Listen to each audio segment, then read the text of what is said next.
Hello and welcome everyone to the next episode in our career mode. In this episode we are going to be playing against West Bromwich Albion. This is our lineup for the next game. We're playing Bakali, Benteke, who is absolutely in form, which is amazing. Rio Maichi, who is also growing in form. Verratti, one of our new signings. Pogba, who we got right at the beginning of this season. Santi Cazorla, Gibbs, Koscielny, Zuma, who's also a new signing. Sanye and Stegen, the goalkeeper, who is now not off form, if that makes any sense. He's not got the downward pointing arrow anymore, which is a good thing for us and a good thing for the team.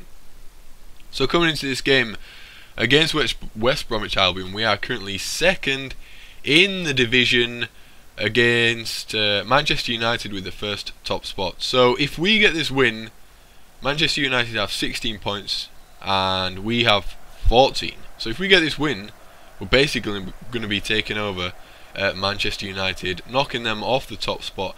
They'll still have another game to play though, so they could just easily win it straight back again. But we're going to try and get this win as we do every game. And if we do get this win, as I say, we'll be in the top freaking division.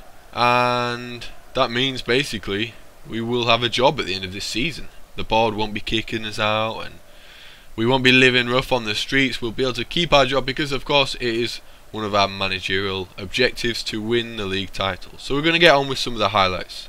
And the first chance here coming from range as we approach the 24th minute. Verratti now on the ball on the edge of the box. A finesse shot just going wide of the post there, and I don't know why I shot. I just kind of wanted to see what he did, and I was fairly pleased as well with his attempt. And so another chance here involving Verratti. I'm very pleased with this player's performance in every match I played with him. I'm very pleased that I got him. And Verratti going in for the shot in the box. Exceptional play between the team there. Exceptional play between the midfielders as well. I think it was Mikel Arteta and Verratti creating some nice teamwork between themselves to give Verratti a chance and goal. And I'm surprised that he missed that. It's a shame he didn't get the final result. And as we approach half-time, no goals for either side, West Bromwich or Arsenal. Are we going to see another freaking draw here? We will have to wait and see, but for now we're going to have a look at some of the match facts. So the match facts highlighting that we are playing a little bit better than West Bromwich Albion. They have had no shots and no shots on target thanks to our amazing rock steady defence. Koscielny, Zuma, Sanye and Gibbs. And yeah, it's still not enough to separate these two teams, so hopefully the second half is going to be slightly different. And perhaps the frustration of West Bromwich Albion showing here as Verratti loses possession. Zakaria Bakali tries to get it back and just gets absolutely flattened. Look at that, it's so obvious that he's just grabbing the back of his head and pushing him into the ground. When I first saw this I thought it was hilarious. I was laughing my nipples off for ages, but I don't know why this is allowed. I thought we were playing FIFA here, not freaking GTA. So despite Bakali no longer having a face, he did manage to finish the game, and as I say, that is the end of the game. West Bromwich Albion and Arsenal are 0-0 at full time, which is a shame. Another freaking draw. How could this happen against West Bromwich Albion? They're not even in the top 10 in the division. I don't know, maybe it's an off game for us. Hopefully we can start getting some freaking more wins, because of course we have dropped down in our league position now. I don't know where we are exactly, but I promise you that we're going to freaking make this up and we're going to start getting a lot more wins. And at the end of the game, the match facts highlighting that we still managed to keep their attacks out of our box with a 0 shots and 0 shots on target rating for West Bromwich Albion. Our rock steady defence, Kurt Zuma and Koscielny, very impressive there. Even though we didn't manage to get that win, that is a plus point. And I still don't know how we didn't get that win, to be honest, to say they had no shots. I think it was possible. I was just rolling around on the floor for the entire game laughing at that Bakali getting a freaking donkey punch in the back of the face from Thomas, the defender for West Bromwich Albion. I don't know. So the next game against Norwich City, and this is the lineup for the game against Norwich City. Walcott, Giroud and Bruma giving Benteke a break. Pogba and Kovacic are new signings, and Kovacic no longer out of form, which is good. Also keeping Stegen on. Hopefully he's going to get in form soon, but I think he's still kind of playing well. So after that last game I thought we were going to drop down in our position in the league for certain, but it turns out Manchester United also drew their game with, I don't know who they were playing against, but we still managed to keep our second spot. However, we are now sharing it with Tottenham Hotspurs. They are snapping at our heels here. They are third technically, but with the same amount of points as us. So we desperately need to get this win to keep our position in this division and hopefully hold on to that chance of winning the league title. So this game against Norwich City proving to be a crucial one in terms of our position in this league, and of course it depends on the other teams and what happens in their matches today, because there are other people playing. But if we do get this win, then we're going to have an extremely high chance of maintaining our position, if not advancing further in this division. So Giroud picking up possession on his own in the opposition's half. He's looking for a pass. No one's there. Oh, but then comes BOOOOOMA with the run, and BOOOOOMA with the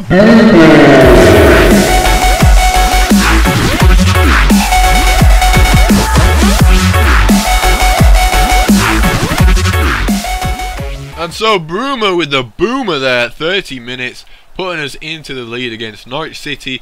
A very important and crucial match for us. And that is all the highlights from the first half. Coming up the second half, but first we're going to have a look at some of the match facts after that first half. And the match facts showing that there's nothing much between these two teams. We've only had one extra shot and a little bit more possession.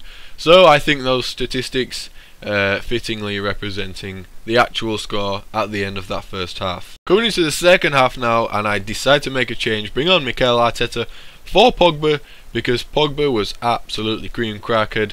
I don't know why. He may have been playing him too much, but he's got a lot of stamina, so I don't know why he was so tired. But going into the second half now, and we're going to have a look at some of the highlights of the second half. And now it is Norwich City's turn to attack. Redmond running down the wing, Gibbs trying to get the tackle in, but oh my goodness, Elmander, they freaking scored from a header, which is absolutely fantastic. That is exactly what I was hoping for, to lose a goal, not only to a team that we were winning against, but also to a header, which is absolutely fantastic. I am so ecstatic that this has happened. If you couldn't tell, that was sarcasm, but the disappointment was short-lived as a ball is crossed into Giroud. He doesn't get the ball, but then he does, and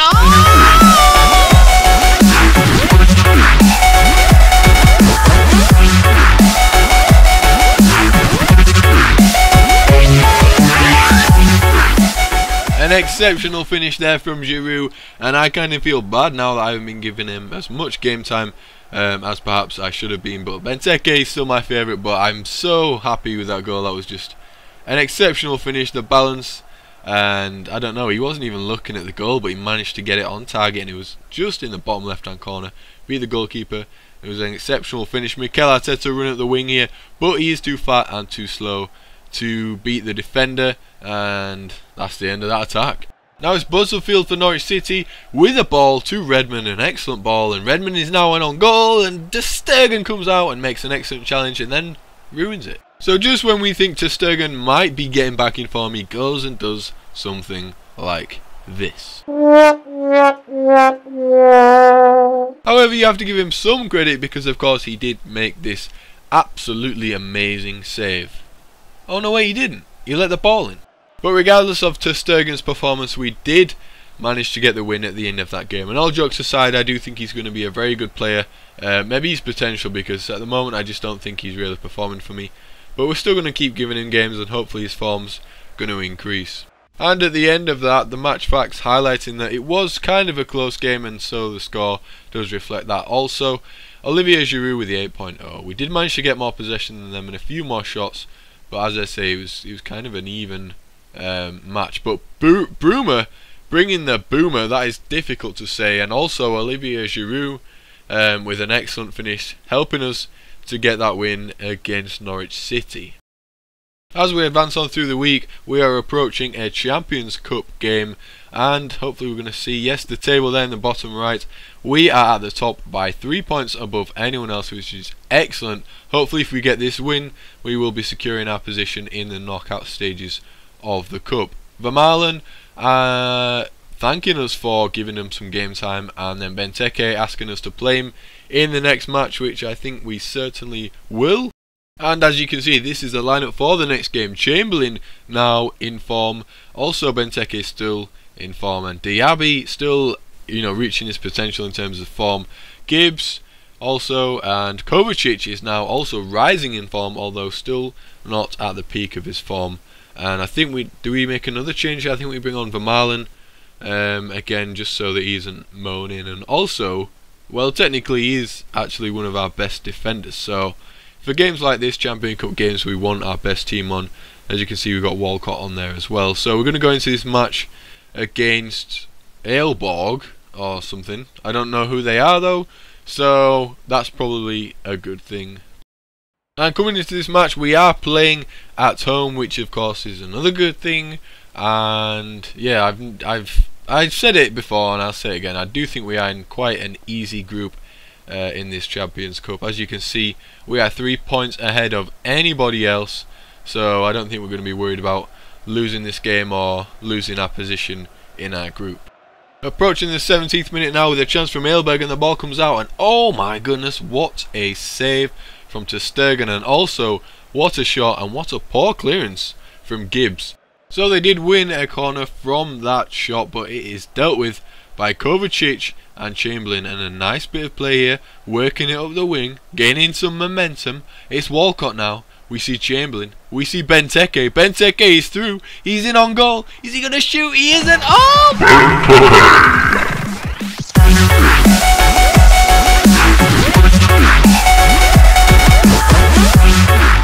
So Benteke getting us our first goal of this game at 21 minutes. Absolutely excellent. Hopefully a sign of many more goals to come. However, they're going to take this throw-in, and then that's going to be the end of this first half. We are going into the second half in the front, thanks to Benteke at 21 minutes against Aalborg Burger King. And we did have some other chances, but yeah, they didn't really come to anything, and there were some sort of shots that weren't on target and stuff, and I think they had another corner, but it didn't obviously come to anything. And this is the goal from Benteke, apparently the only highlight of that first half. Yeah, and the match facts kind of even. I mean, we had a little bit more possession, but in a match that we should be dominating the other team, we're not. So I'm a bit disappointed, but of course we are winning, so it isn't all that bad.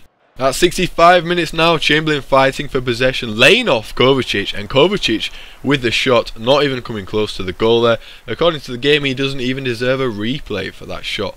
So it's a bit of a shame that I would expect a bit more from one of my young and upcoming centre midfielders, but maybe shooting is just not going to be one of his strong points. He's more of a passer, and that is kind of the reason I got him.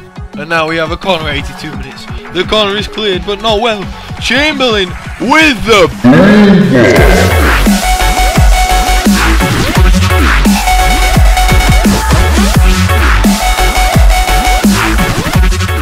and this time Chamberlain bringing the boomer. Turns out we don't need BOOOOOMA. That was an excellent finish from outside the box.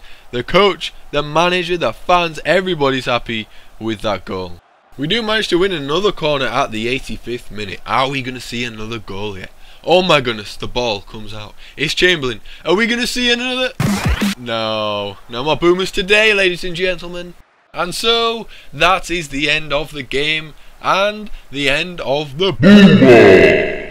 Ladies and gentlemen, we did manage to get that win, and we are now 6 points ahead of anyone in our table, I believe, in this Champions Cup, which is good. Hopefully we're going to be getting into the knockout stages soon and playing against maybe some of the big teams, because obviously there's no big teams in my group. But now we're going to have a look at some of the match facts. And Arsenal proving to be the highest scorers in terms of shots and also goals, and we managed to get every shot on target to go in the net, which was absolutely excellent. Oxlade-Chamberlain, of course, getting the 8.5 rating there because he played exceptionally well. And that is the end of the last match of this episode and the end of this episode. And we did manage to get the win, so we are now quite high up in the table, pretty much untouchable at this point. Benteke saying that he feels great and he's glad that he was chosen for the last game.